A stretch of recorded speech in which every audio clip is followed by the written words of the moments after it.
Wadau, Kenya siko na wachawi.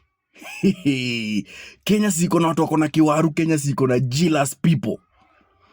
Buda, juzi tunapiga TikTok live Mimi na paneli yangu tuko hapo tu tunapiga stories, hata sikumbuki topic ilikuwa ya nini. Wasome bishana kila mtu na point yake. Dem akajoin. Hakuna mtu anamjua. Akatype hapo chini, nyinyi watu wazima mnaongea matopic za matakataka. Paneli yangu kuona hivyo, imevuruga ule dem. Hata dakika moja ikuisha nikaona pop up, close your TikTok or your account will be banned for 6 months.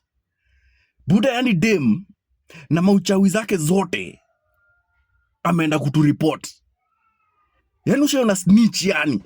Shughuli haimuhusu, TikTok haimuhusu, topic haimuhusu, hakuna beshte yake, hata hatujamuinvite. Lakini ameingia hapo, yani imemuuma mpaka ametureport.